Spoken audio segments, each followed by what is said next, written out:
why am I continuously surprised that people are not empathic, but yet I am, like a child, continue to be surprised. I know, I know. Yeah. The algorithm has taken over all aspects of life and told us that, like, only 27% of people are empathic, and we're just gonna be doomed to, like, shake our heads until, like, everything But collapses. you'd figure we'd learn to stop shaking our heads. I guess that's it. It kind of sometimes amazes me, my naivete. I don't know if you feel that way.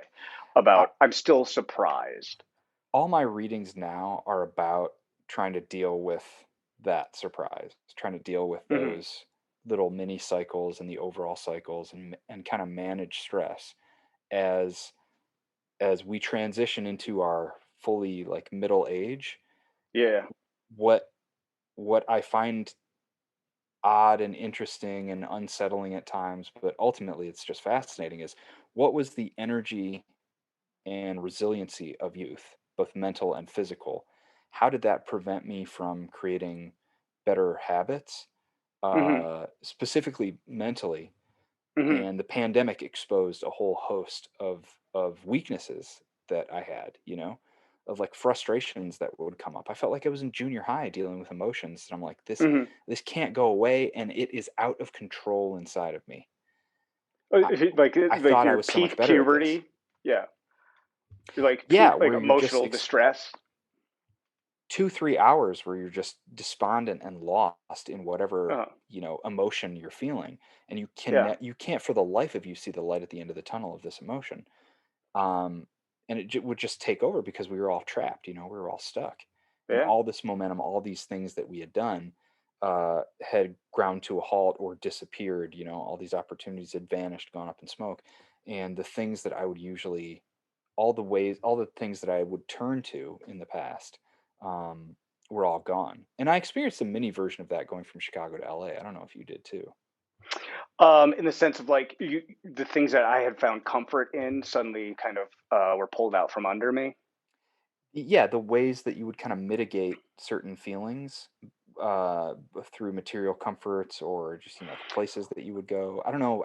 Well, you moved Certainly. multiple times, so you probably had I that multiple had, but times. also I got married right as I moved, so there was a lot of um, transition in that. And I think also it was around the time that I started to run, and I think it was for the same reason of like, I need something else. I can't just drink and smoke all the time. I have to find something else. It's like a healthy way to kind of get out of that emotional state. Yeah, yeah. So I do relate to that, which transitions into some terrible news that I have for you, Tim. You've just passed on. Oh, Uh, I know. I'm sorry, Tim. you You've scared gone me. on We to. we talked enough before this that I'm like, oh God, this is just the conversation. What's going to happen? Thank God. Thank God. I I've just hypothetically died. just like improvising with me. I like to bury my premise about two-thirds into the scene just to see if like there's anything else I want to play with. As you have just passed on, you've gone on to meet your maker, whoever they happen to be in your mind.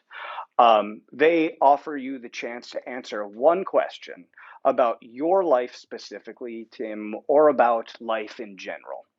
I ask that you don't you allow yourself to answer whatever comes to your mind first, and then we will see if perhaps later on it changes.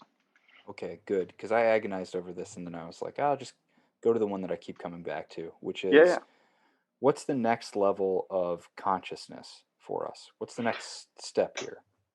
What's the next level of consciousness for us?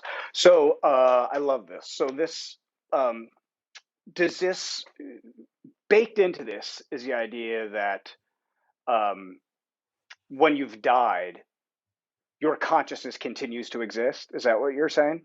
I believe so. If I mean that, I presuppose that based on the nature of the question that you sent, which was that I still feel like me, this soul, and I'm meeting whoever, whatever the maker is, Yeah. and You found a logical flaw in the question because it presupposes like the consciousness we contain still existed when you went to go ask the maker. yeah. So yeah.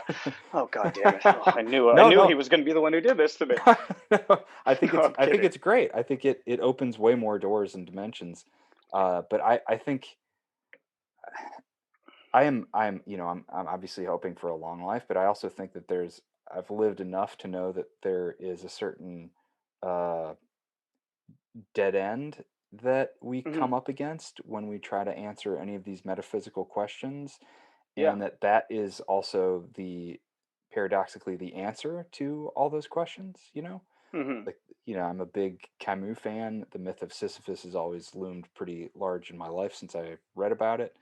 Uh, Hmm.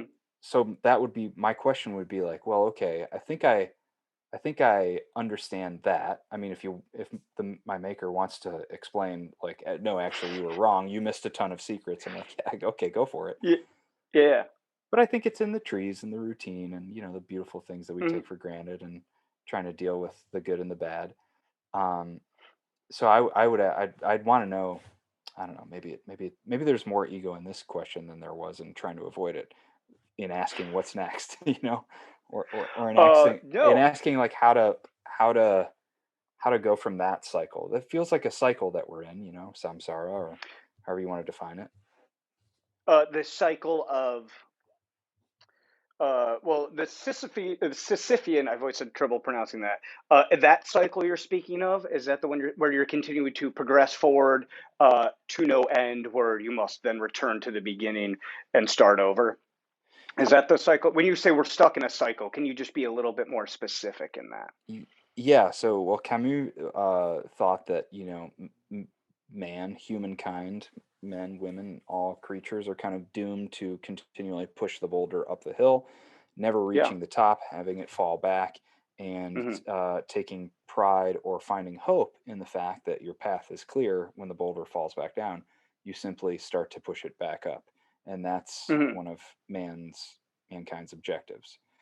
So there's Yes. that cycle. Then there's samsara, which it's been a long time since I studied that, but I believe is the overall cycle of life and death. The view that we are part of this cycle, and perhaps death, rebirth is part of it. Boy, it's been a long time. I mean, it's been like 20 years since I read about that.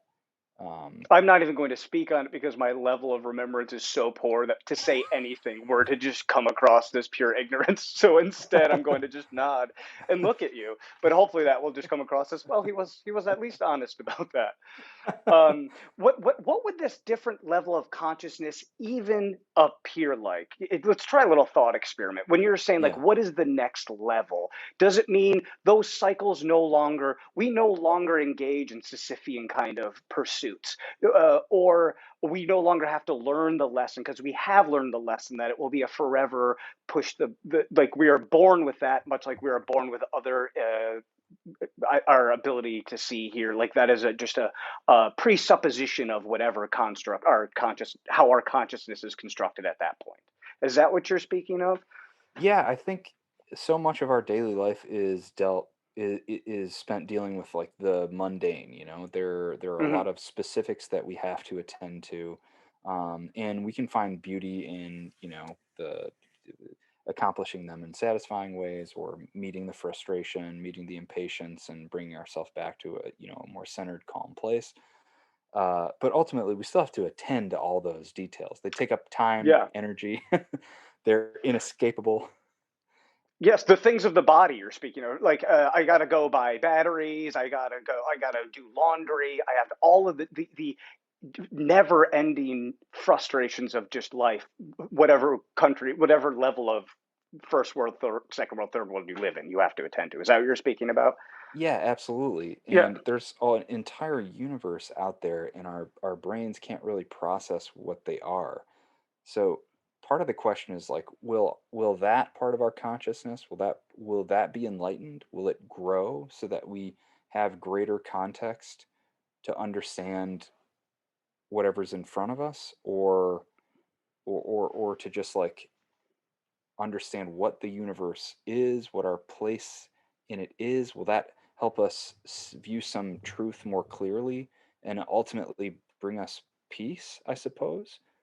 Uh, Uh, cor- uh, Correct me if I'm wrong. What I'm hearing a bit to get to this place is it requires a detachment from the body, the necessities of the body. Is that part of what you're? I think because we're speaking, you are dead. So your assumption is so we're no longer dependent on the body, right? Because all of those, um, you're going to free up a lot of time and space if you don't have to. do those. Is that kind of what you're speaking about? I just want to make sure I'm coming at this in the same way you are.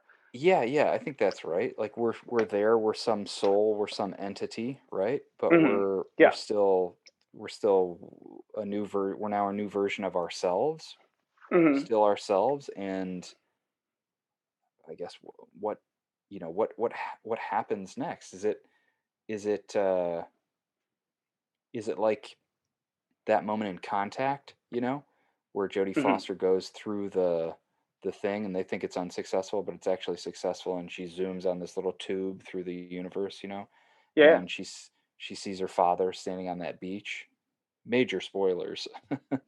um, So even in this examination of the universe, it still is a father-daughter. It's still a parent dynamic that they're trying to work through. Like you know what I'm saying? Like, I think I, so. um, uh, so let me try to phrase this correctly. So this new level of consciousness in your mind. So your creator says to you, you can now examine other facets of existence that you could not before because you were tied down to your body.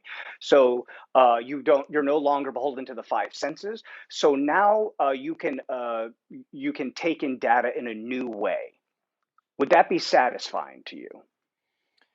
That would definitely be fascinating. I'd be in wonder, absolutely. And I Hmm. think returning to some childlike sense Wonder of is gone. Wonder wonder. is part of your body, so it's been removed, unfortunately. Like you're just a pure data input machine, Well, intake machine. I think the reason I kept coming back to this question is everything would be new. You know, Hmm. we have left our body behind, the five senses behind, the ways Hmm. that we used to define everything, because so much of our daily lives are engaging with our body and our five senses for survival, for, social reasons, professional reasons. So when you get to this new place and you don't have a body, but you're still, yourself, then I suppose my question would be like, it's kind of just what now? Hmm. What are the new rules of this? What are the how do everything would be new, What does experience look like and feel like? Where am I to go? What uh Is it this the new novelty then that interests you? the newness of it is fascinating because we can't comprehend what it would be, you know? Hmm. I was tempted to ask like, "Oh, I'd love to go back and see like this one basketball shot I made in this game, which seems like the craziest shot I ever made. Could I just go back and see it?" But the truth is, Yeah. it might look awkward and anticlimactic, and then I'd be like, "Dang, I burned my question." Or it could be transcendent, or I think the bigger question is why did it matter at all? Like, I think the question is yes, you can go back to see it, but here, why has it been so important to you? What about yourself have you thought because you did that or you did not do that thing? I when I keep coming back to this question and thinking there would be a measure of peace in experiencing something completely new, letting go of all the frustrations, all the checkmates that you've been in your worldly life, Yeah. and and hopefully, and the question of consciousness comes up because hopefully the next phase, if there is one, would be free of some of those frustrations, some of that suffering and that pain. And Two things. I pardon me for interrupting. I just want to. There's no, so much you're offering. I want to dig into it. The first thing I would say that desire for newness, for novelty, is pursuable now to some degree through the use of psychedelics, perhaps, or unfortunately, let's say you have a radical neurological event. If you have a stroke, you can also. I'm not saying I'm not advocating this, but like it you does not want me necessarily. to get a stroke. You're telling me to get a stroke? I don't know. How committed are you? I mean, I would Mm, say if you really want to do this, I really like new novel things. there you go. Um, secondly, you use the word hope. I hope that the next level would have this, and I'm always hung up on that. Of hope is, the Russian expression in America. We believe that hope is, well, there's always hope. Hope can't die. Uh, but the Russian expression is hope dies last. And I love that where it's so much darker because it's like, why hope for, why would you possibly hope? Or what would lead you to believe that anything would be better afterwards, given all the data we've been presented with? True. I mean, we might just go into like a holding cell uh, of a far more superior, powerful being. That's like, well, I'm just Yeah, collecting these souls, and now you have to fight each other for eternity, yeah. or until there's a winner, and then I send you back down to Earth into another like physical body. I mean, like it could be a Or you go nightmare. up. Yeah, or you go up and your consciousness is expanded and you are able to take in so much new information. That information is awful. It's just someone shrieking at you just 24 hours a day. Just that, but it's new data, it's totally new.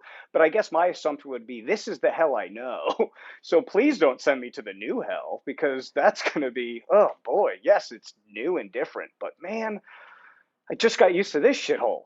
Give me that old hell. The idea that hell is this like kind of like you know clumsy backwards place. We're like, I'm gonna catch up to you. I'm gonna torture you. But just hold on. I got a little. They got away. Yeah. Well, there's only so many demons to run around and torture people, and in the meantime, and it is kind of like Earth. In the meantime, everyone's like, I'm kind of enjoying my life. I hope a demon doesn't stop by. LOL. It's like you say Is that, that but the I view of hell? Is that like, I guess I've always pictured it. What, were you raised a particular religion? Catholic. But I was raised Catholic too, but it's not constant flogging, or is that just how I've pictured it? Oh no, you're right. I mean, I think the Dante's Inferno version of hell. I, Oh, I I see what you're was saying. I was just going off on a tangent of like how funny it would be if hell was this kind of like podunk, like poorly run place, where there's only a handful of demons that are like, I'm gonna torture you, but right now I'm whipping this guy, Yeah. and then I have to push like little tacks into this like lady's feet, and then you're like, okay, well there's a bar over here. I'm gonna Yeah. chill at the bar. Hell is grossly understaffed. It Yeah. is. It's like a restaurant in San Francisco right now. We can't find enough fucking people to work there. It's a true But nightmare. if you think of it that way, then this is I mean, I went off on that tangent because you said this is the hell. This is give me that old hell that I know. Mhm. In a sense it is, I mean, we're lucky that we're talking this way. Uh Earth is hell to many more people, Mhm. probably definitely hundreds of millions if not, billions of people experience hell on Earth all the time, and we're lucky to not be among them, or at least to have the capacities and wisdom passed down from other generations, or education that we were lucky enough to have, to always be able to turn a negative into a positive, whether it's just mentally, spiritually, or kind of physically, Can I financially. ask how you deal with it? You having that awareness. How do you deal with that knowledge, that level of privilege, that level of there are a billion people for whom, let's say, this is truly a daily hellish experience. Um, how do you, is it a thing that plagues you? Yeah, yeah, from time to time, absolutely.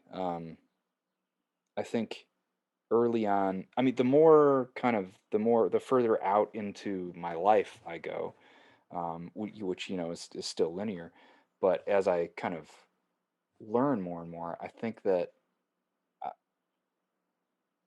there were certain things that I learned when I was really young that I have come back to, and then there were realizations about uh, how unfair I thought life was, which have been proven like grossly wrong, right? Like yes, I grew up around the poverty line, but I had opportunities that other people didn't have, and I didn't have obstacles that other people had. And I didn't Mhm. start to become aware of that until I was about 15 or 16, when the town I grew up in, which was diverse, started to have a fork in the road for people that had a path to a ceiling above them that led in many places, and other people that had a path to a ceiling above them, which was much lower and led to only a few places. Mhm. And and I was presented with many choices, and I, I had my fair share of struggles, but they were my own. Then the first thing that I mentioned, which was relearning certain things, and one of it is just the golden rule. I always tried to treat people the way that I wanted to be treated myself. Hmm. Doesn't mean I was flawless at that, but um, my dad said something fascinating when he was in hospice, which he had so many gems when he was in hospice. And of course he did, because he really lived this, and he lived his faith in, a way that I really respected, and in a small way where he wasn't trying to go change the world, but he said kindness has the ability to change a person, sometimes immediately. And he lived that way. Every interaction that he Hmm. had at his wake, there were, I don't know how many people, but the line was like 6 hours long to get in. And, you know, every fifth person would be someone who was just like a clerk at like a drugstore or a liquor store that was like, man, he came in once a week, and we always had a good conversation. I always really appreciated that. As well as, like, friends from college or grade school, or, you know, theater or wherever. Um, so the only way to fight back against something when you can't really extend beyond yourself and you want to help, is to just make every interaction an opportunity to come back to center and be kind to people, and make whatever their suffering or struggling is in that moment that you don't know nothing about somewhat easier. That's it. It is it is truly a constant daily practice, and that is, I don't know if you feel about this. If um, yes, people don't remember what you do; they remember how you make them feel, and it is a requirement to step out of your own ego and to be willing to look at someone and connect with them and talk to them and speak to them. Um, so for your father to live that way is enviable, because I think you can recognize how difficult it is to put aside the things that you might be feeling. Yes, to be able to, and then to connect and to be present for another human being, um, is, I think that is a very satisfying um, antidote to the feeling of futility of the fact that so many people are suffering. Is that how you feel? Yeah, I mean, even if you take the pessimistic view that we're all going down, then I'm gonna go down being nice to everyone that I come into contact with. I think that I relate to that as someone who is often very pessimistic, and I think it's a defense because I it feels so grossly unfair that we all go down. But you're right. When the knowledge is, it's pretty sure that it's 100% chance we're all going down. Um, why not at least attempt on the way make someone feel uh, distracted, perhaps, or a little bit. I keep coming back to witnessed, seen, to let someone know you're a human and I respect you as a human. Like what a gift you can give to somebody every day that at least will distract from death at least. I think the flip side of hope is the last to die. If Mm, the initial reading is that it's this dark, heavy, bleak thing, is mm, that uh, we all feed each other's hope. mm. I mean, not everyone. People take it away all the time, but if it is, you actually want it to be the last thing to die. If it doesn't die last, I think you're fucked. I understand what you're saying. Maybe gradations of hope is what I'm speaking of. Like um, and I'm not saying this is what you are speaking of. I hope I book something big. I hope I get a better job. I hope my marriage improves. Like hope when it's just hope is also futile when that's all that it is. When it's not tied to action. Oh yeah, then it's just like prosperity gospel stuff, like Yeah. material concerns, and I try not to use my hope for that stuff, because that we have almost no control over those things, you know. All we can do is prepare and show what we prepared, at least in our business, you know. Yes. And that's why I think, even coming back to you were saying, I hope that the next level of consciousness would offer that. It's not, my thought is there's truly no way to know. Um, and because it's not necessarily tied to you feeling like your current existence has value, that um, uh, I would tend to believe that next level of consciousness, because this current level of consciousness feels like a gross mistake. It only feels like it would only be heightened into an even worse mistake. And this is what I'm saying. What if the next level is this? What if your maker says to you, Tim, you know what? Now you're so in tune with your body, you can feel each cell die. So, congratulations, that's new consciousness. What do you think? I mean, it it stands to reason that it you very well could just have a heightened awareness of everything that we just experienced on Earth with Yeah. this consciousness. So if you expand it, then yeah, it stands to reason that you would feel pain and suffering and joy and, you know, confusion that much harder. And then you'd be relying on the meager skills that you learned in this life to center yourself, to calm yourself, to find the best solution with, but you'd be using like crude arithmetic and like gigantic mathematic, you know, calculus Yeah. level problems. Uh, I'm surprised you'd sign yourself up for this because you are a human who I've always felt feels things so fully. And it's one of the reasons you're such a phenomenal actor is you never are not believable in what you do. Like everything, there's no falseness, no insincerity. Every improvising 2 minute stupid scenes, everything felt still so authentic, and because I feel like you feel so strongly. yeah, I mean, like one of the biggest challenges the last decade was that when things would not work, you know, it was very easy in Chicago to be like, okay, well, there's this step and there's this step, you know, and if you hit Hmm. roadblocks, well, it's okay. You get up and you do another show, you know. We were very, Hmm. very spoiled in how many shows we could do. You know, we should all be so lucky to just get to be artists like that, have our necessities taken care of, and just, you know, piddle away the days with little make 'em ups. Like Yeah. that would be a luxury. I wouldn't need much. I would take that life. That life was Hmm. fantastic. But I think I ultimately got to that place, and my eyes and, you know, and soul lit up the first time I saw it, because I was I I was almost tortured growing up by those feelings. Like I did not know where to point them. Yeah. It felt very like, I remember in a like a Herald team rehearsal at Gill Park, someone was like, we're doing one of those exercises where you, like, you know, you give a compliment, someone gets in the middle and you give a compliment, and then someone else gets in the middle and you give a compliment. And some this one, my friend Mars was like, I think you believe everything that's happening on stage.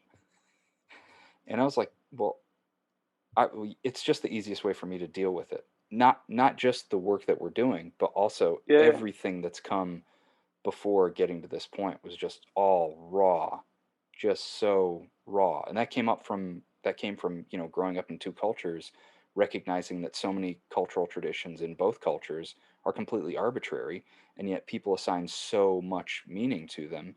And You're if talking about French culture in U.S. culture. yeah, yeah, Uh. and specifically Midwest culture and Northern French culture, Hmm. uh, which, you know, I won't get into describing the nuances between them, but like they all have their own Because that's thing. your podcast, which is great, by the way. The nuances between Midwest and Northern Yeah, France. yeah. It'd be called like Dashti or something like that. um, Very but specific. that like I was just swimming in all that. I was lost in all of that, Mm. and finding an outlet that made it feel like a natural expression like I almost had a superpower was a very good thing. Unfortunately, you can't just carry something like that and have it open every single door for you. Like you have to learn other skills, and you have to continually kind of adapt. And when you jump into a new domain, like you're not necessarily going to be as good as you were in the previous domain. And that leads Hmm. to just an incredible amount of, frustration and doubt and questioning. And the only thing that right now, what I'm really concentrated on is how to deal with stress. As we get older, the sky isn't the limit anymore. Um, so if you have to work on something that you're not really good at, like, you really need to manage what's going on inside of you if you want to keep making forward progress. That feels Hmm. like a big jumble. I hope that was linear. It did not feel like a big jumble. It felt like um, what it brought up. It feels like possibly the question that you could ask, and I'm not putting this on you, is what if you had not found this as an outlet? Being someone who had this incredible emotional access, and as you were saying, this raw emotion that you did not know where to direct. What would your life have been like had you not found an artistic outlet? Where I mean, you as a road crew foreman, who is that guy in Joliet who's on the Dan Ryan just trying to get people to fucking lay concrete? Like that would be a question. Like it seems like you've done some thought on that, so it seems like possibly you could posit that to your maker of, well, what if I hadn't found this? Which I know is a kind of a generic question, but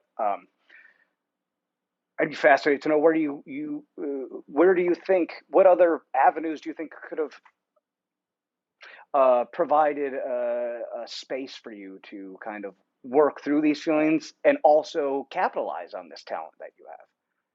I don't know if capitalization is guaranteed. I think it would have had to burrow its way into some other thing. Maybe I'd have a richer inner life, maybe I'd keep better journals. Um, Mm-hmm.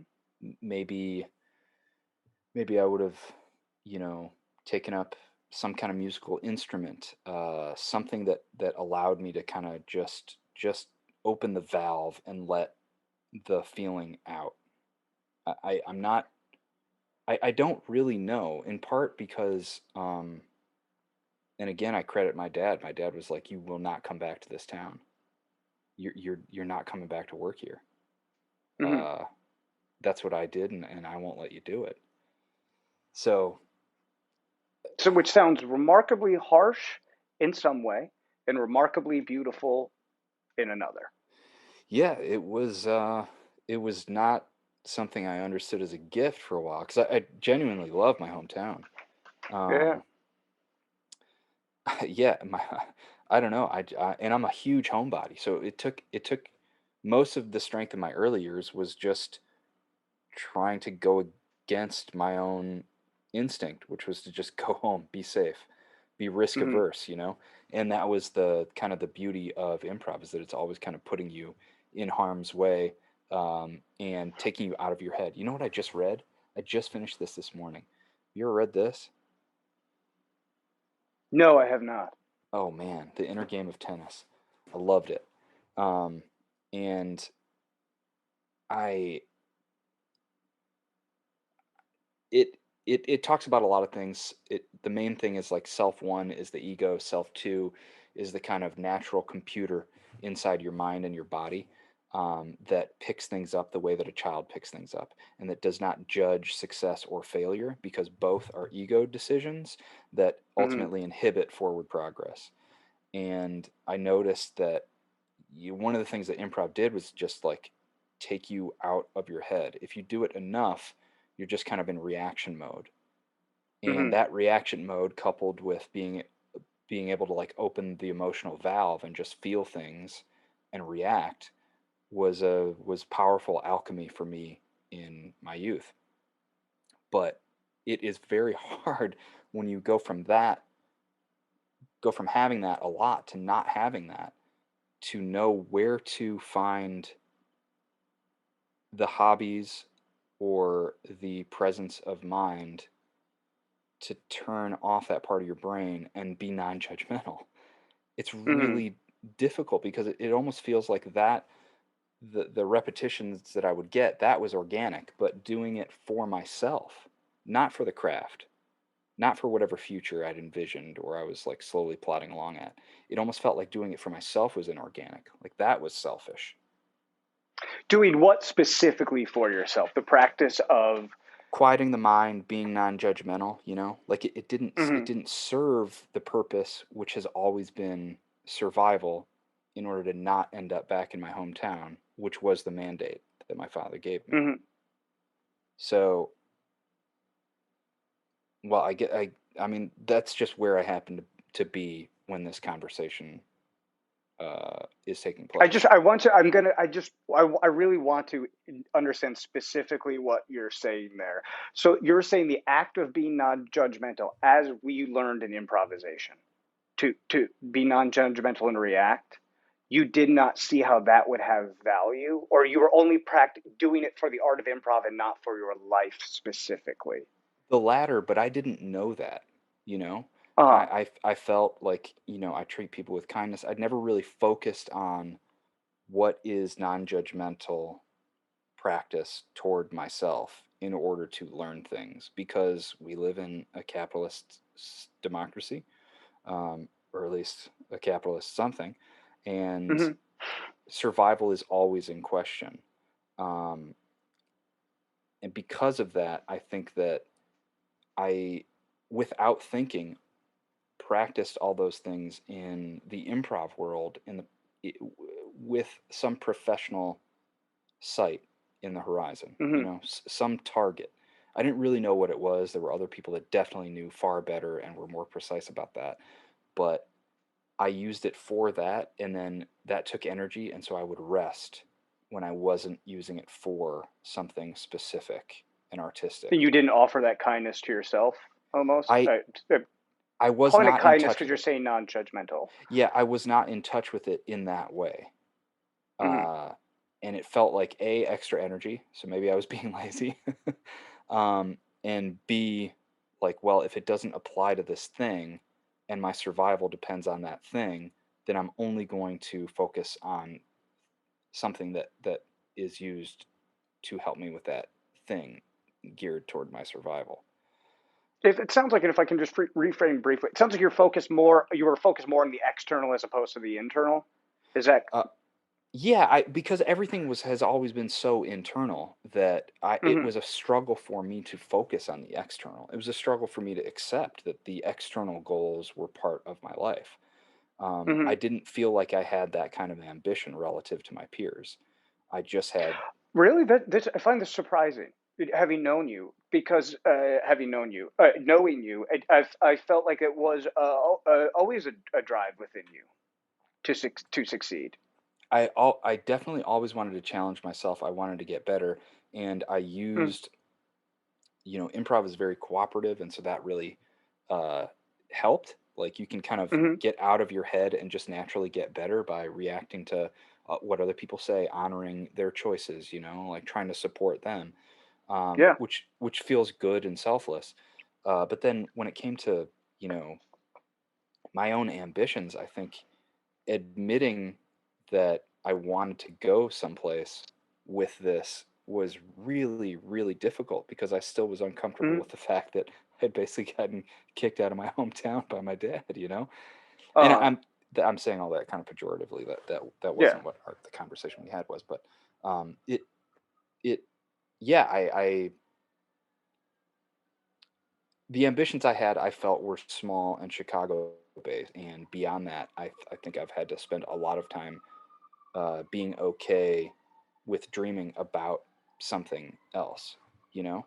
In a Mhm. part, in a way, I backdoored myself into like a Zen way of approaching like the professional side of things.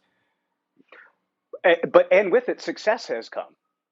Yes, but it isn't like a pure, calm ownership of the Zen approach. It is this bastardized kind of backdoor way where I'm like, well, I'm just not going to think about it. The problem is that you always end up having to face it, you know, and when huge failures hit you, um, the pure practice, the actual like Zen calmness, understanding that it's okay to fail, understanding that it's okay to succeed, like that's when you really need it, when you fail. And Yeah. I've had what I consider like some pretty, you know, big failures relative to definitely where I saw certain projects going and where they ended up. Um, and that's when I suffered the most from not having what I felt was like a very studied, uh, unblemished look at myself. I legitimately, and this has a physical manifestation. I have a hard time looking at myself in the mirror with both eyes open.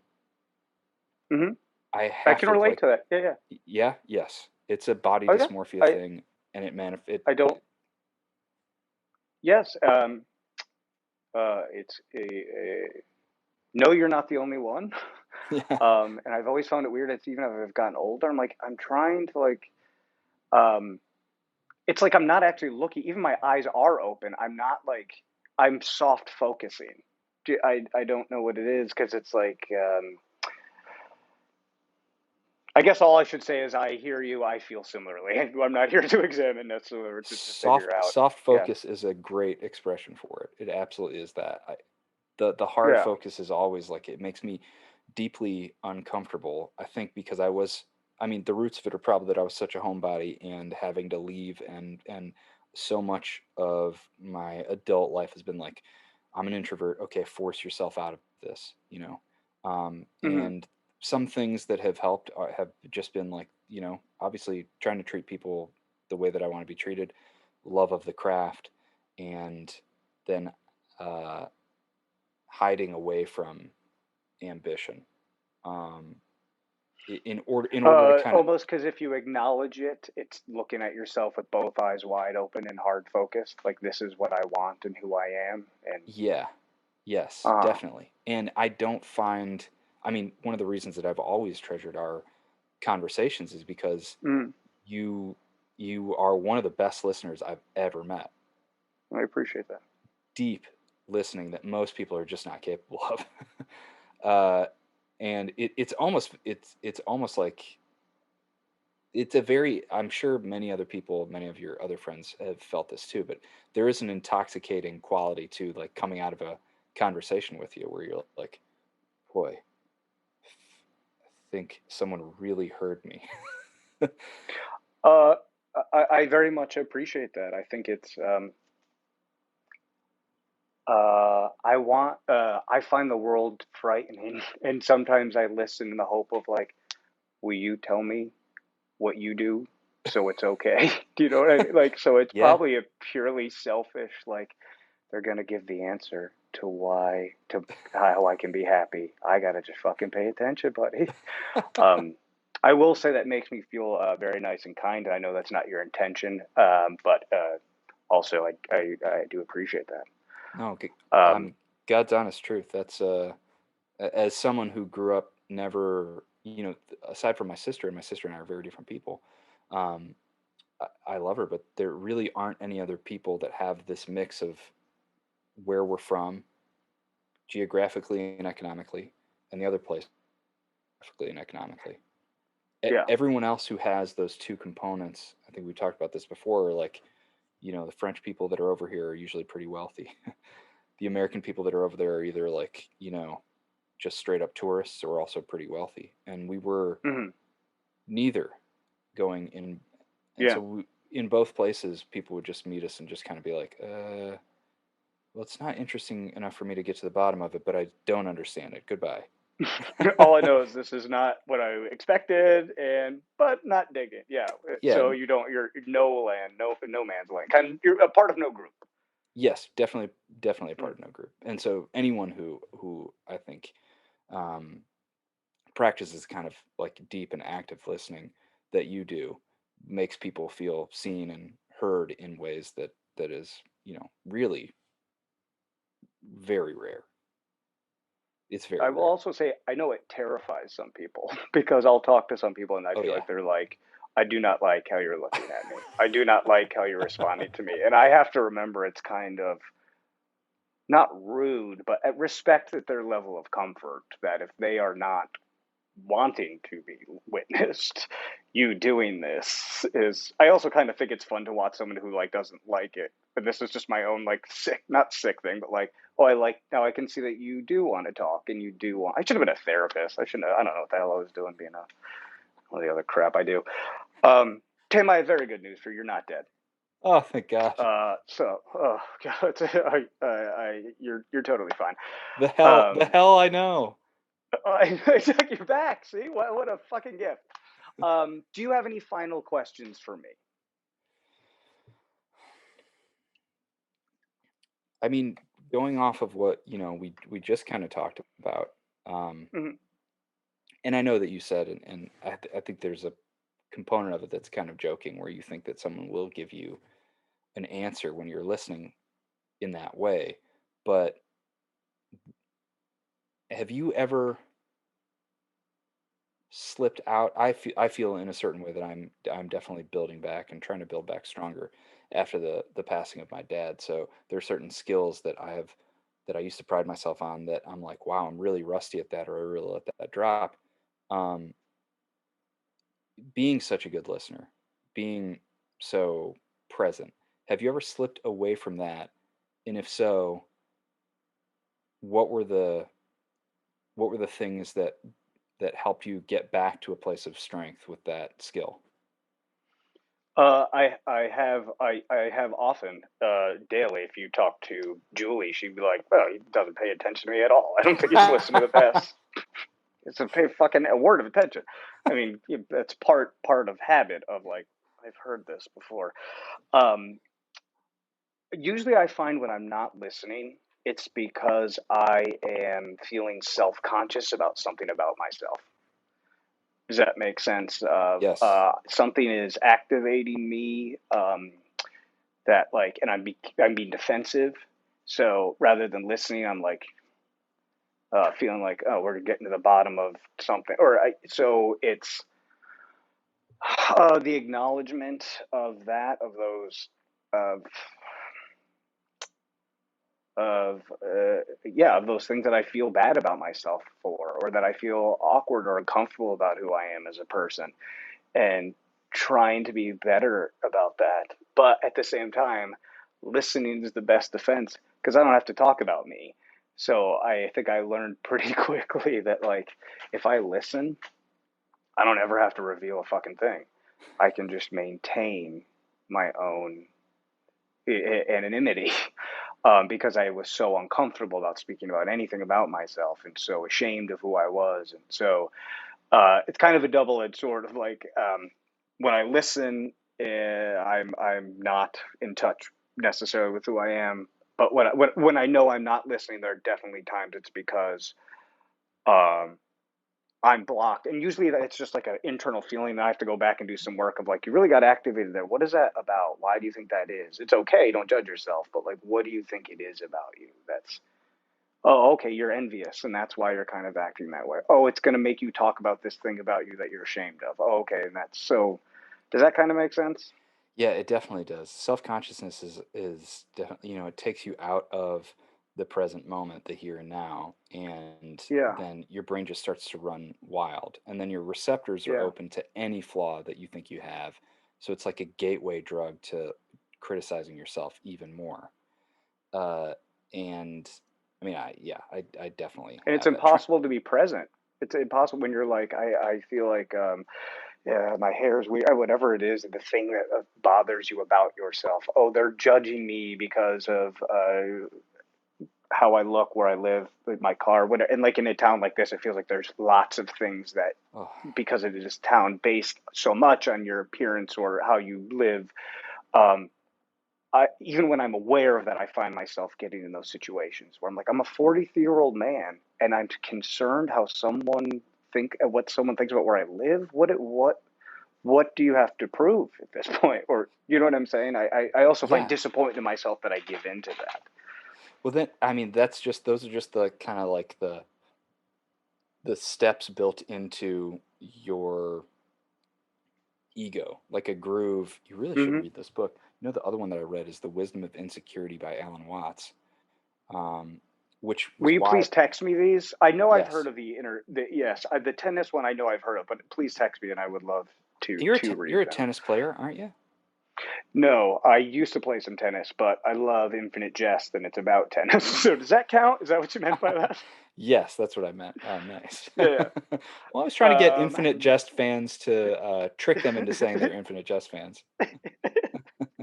But That's your one goal. yeah, but I really do think like both of those. I, I I was like the Wisdom of Insecurity was great, but it's so. I mean, it's really um, it's Alan Watts, so there's like a lot of metaphysical stuff, and the inner game of tennis is literally like let's start by talking about these concepts in the context of your backhand, and so it Hmm. really glides into Oh, nice. uh, a process to get you to understand honestly a lot of the same things that Watts is talking about, just what the ego is and then what the actual self is, that's technically connected to everything. And that getting pulled out of that is a constant and trying to get back into it is a constant battle. It's just how we recognize the grooves that pulls us out of it and then how to just change a habit and create new grooves, but it's way harder to go back in than it is to get sucked out. So I was just curious because you always seem so present. So I thought that's a great answer to understand that like self consciousness or some pulling at yourself uh, immediately like sucks you out of that. And then how do you defeat Yeah. self consciousness once you've felt it, especially if you're in public? Good God. I don't know. Sometimes I'm like, we're all gonna die, so it doesn't matter. Like I know I find a lot of solace sometimes in thinking like, well, I don't give a fuck. You'll be dead in 50 years. I don't give a fuck what you think about. And like, what a weird, like, also very defensive, aggressive way I've had to get through this. But it's what I had to do a lot of times when I was younger and I was on stage and I was so self conscious about my performance. Was like I had to hate the audience or be like, it was how I had to get over it. It feels very like I don't know, emotionally immature, but it felt like at the time that's you know how you deal with feeling self conscious in front of an audience. Yeah. I mean, You seem like you're we got to thinking forgive something. ourselves from however we got from A to B back then. Or did I freeze? When do you stop having to forgive? When does the forgiveness? 34? Then you're like at that point you're culpable from all your decisions. Yes, I think 34 is a great yes. 34. Uh, oh man. Oh man. My internet is unstable right now. You have been wonderful. I thank you so much for your time today. Uh, um, I appreciate you spending it with me. I know you're quite busy, so thank you.